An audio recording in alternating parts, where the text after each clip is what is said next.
Please ভাইয়া খেলো না আমার সঙ্গে। ওসব ছেলে মানুষের খেলা আমি খেলি না।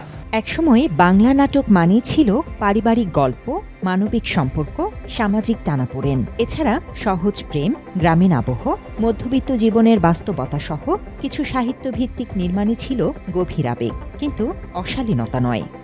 আচ্ছা, মা বলছিল আপনার বলে ঘর বাড়ি চালচুলা কিছুই নেই। তবে সময়ের সাথে সাথে বাংলা নাটকের এসব সামাজিকতা যেন হারিয়েই যেতে বসেছে। অভিনেতা জাহের আলভির স্ত্রী আফরা ইবনাথ খান ইকরার মৃত্যুর পর নতুন করে আলোচনায় এসেছে বর্তমান বাংলা নাটকের অশ্লীলতা। ইকরার মামা শেখ তানভীর আহমেদ অভিযোগ করেন, নাটকে অশ্লীলতার কারণেই বাস্তবে সহশিল্পী ইফফাতারা তিথির সাথে পরকীয়ায় জড়ান আলভি। তারই জেরে আত্মহত্যা করেন ইকরা। তিথি মেয়েটার সাথে যখন 22 বা 21 সাল থেকে যখন পরিচয় হয়েছে, এবং এটার জন্য আমি বলবো আপনারা দায়ী করবেন হলো একজন পরিচালককে। কারণ আমি যে নাটকগুলো আপনারা দেখবেন, আলবির সাথে তিথির যে নাটকগুলো আছে, অনেকগুলো নাটক আছে এত নোংরা নাটক, যেগুলো একটা ছেলে মেয়েকে কিন্তু মানে জিতে যেতে কিন্তু অনেক সহযোগিতা করে, সেটা যে পর্যায়ে হোক। মানে এমন নাটক, যে নাটকগুলোতে মানে তিথির যে মানে একটা দাম্পত্য জীবনের অনেক কিছু ওখানে তারা দেখাই দিছে, যেটার জন্য আমার কাছে মনে হয়েছে যে সবচেয়ে বড় কালফিট হলো ওই ডিরেক্টর, যারা এইটা কন্টিনিউ এই সমস্ত বাজে নাটকগুলো ওদেরকে দিয়ে করিয়েছে। এই ইনফ্লেশন এই ইয়ার জন্য, এই ইমোশনালের জন্য কিন্তু ওরা এক সময় এই রিলেশনে আমার কাছে মনে হয়েছে জড়িয়ে গেছে। মূলত নাটক বা সিনেমা কেবল বিনোদন নয়, একটি দেশের ইতিহাস, সংস্কৃতি, ঐতিহ্য আর সমাজের প্রতিচ্ছবি ফুটে ওঠে এই শিল্প মাধ্যমে।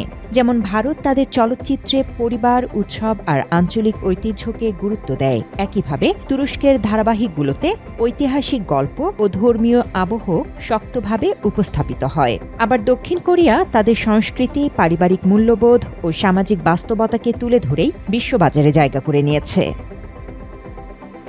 কিন্তু প্রশ্ন উঠছে, মুসলিম সংখ্যাগরিষ্ঠ বাংলাদেশের বর্তমান নাটক ও সিনেমা কি আমাদের নিজস্ব সংস্কৃতির প্রতিনিধিত্ব করছে? সমালোচকদের মতে সাম্প্রতিক সময়ে কিছু নাটক ও চলচ্চিত্রে অতিরিক্ত শরীরী উপস্থাপন, সম্পর্কের অগভীরতা এবং অপ্রয়োজনীয় ঘনিষ্ঠ দৃশ্যের ব্যবহার বেড়েছে।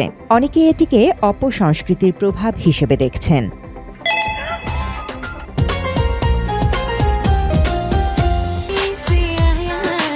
অভিযোগ উঠেছে, আলোচিত সমালোচিত জুটি আলভি তিথির জানোয়ার রিটার্নস, চোকাইয়ের প্রেম, প্রবাসী বেয়ায়ের মতো একাধিক নাটকেও আধুনিকতার নামে দেয়া হয়েছে যৌন সুরসুরি।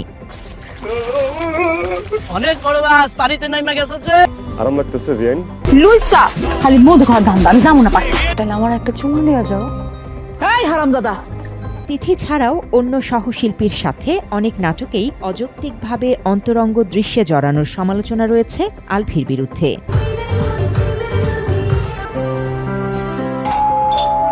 বহু প্রেমে জড়ানো নিয়ে বক্তব্য দিয়েও সমালোচিত হয়েছেন আলভি। নায়িকারা আমার সাথে শুটিং করলে যদি প্রেমে পড়ে যায়, ওইটাকে আমি দোষে কিছু দেখি না। একইভাবে বাংলা নাটকের পরিচিত অনেক অভিনেতা অভিনেত্রীর নামেই রয়েছে অশালীন অঙ্গভঙ্গি আর যৌনতাকে উস্কে দেওয়ার সমালোচনা।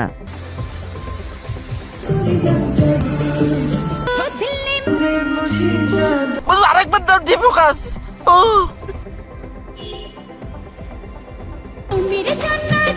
সমালোচিত আরেক অভিনেত্রী মেঘনা আলমকেও দেখা গেছে অশ্লীল সংলাপের চিত্রনাট্যে অভিনয় করতে।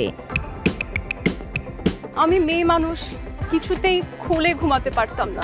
ডিজিটাল প্ল্যাটফর্মের প্রসার, বৈশ্বিক কন্টেন্টের সহজলভ্যতা এবং দর্শক চাহিদার পরিবর্তনের কারণে নির্মাতারাও নতুন ধারা অনুসরণ করছেন।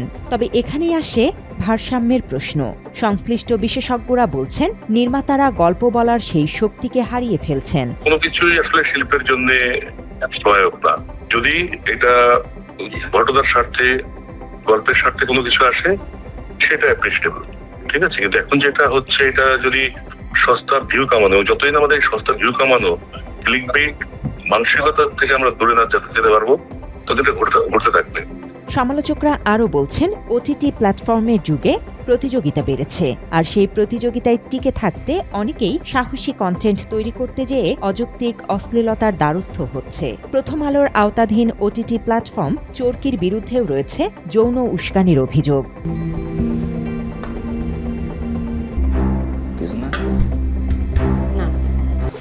ভিডিও করছো কেন দাও ভিডিও করছো কেন?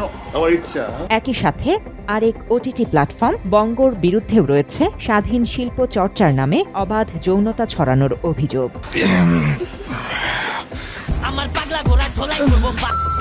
বাংলা নাটক আর ওয়েব সিরিজে অতিরিক্ত যৌন উস্কানির কারণে অনেক অভিনেতা অভিনেত্রীর ব্যক্তিগত জীবনেও দেখা দিচ্ছে নানা জটিলতা।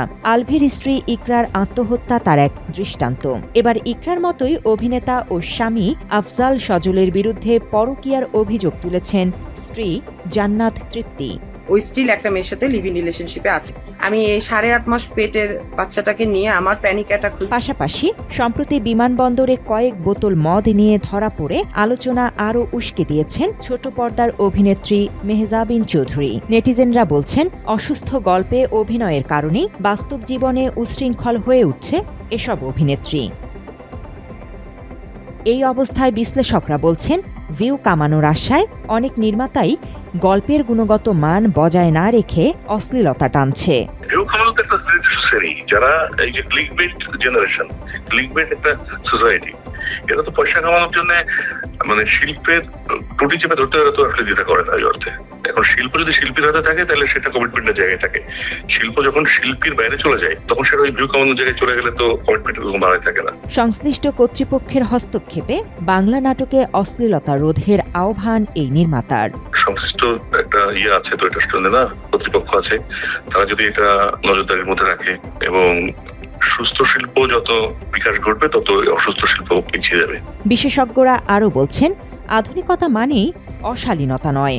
গভীর প্রেম দেখাতে শরীরী প্রদর্শন প্রয়োজন হয় না, শক্ত গল্পই পারে দর্শককে ধরে রাখতে। সেই সাথে শিল্পের স্বাধীনতা যেমন গুরুত্বপূর্ণ তেমনি সামাজিক দায়বদ্ধতাও উপেক্ষা করা যায় না। কারণ পর্দার গল্প শুধু বিনোদনের জন্য নয়, এটি প্রভাব ফেলে চিন্তা, রুচি এবং আগামী প্রজন্মের মানসিক গঠনে।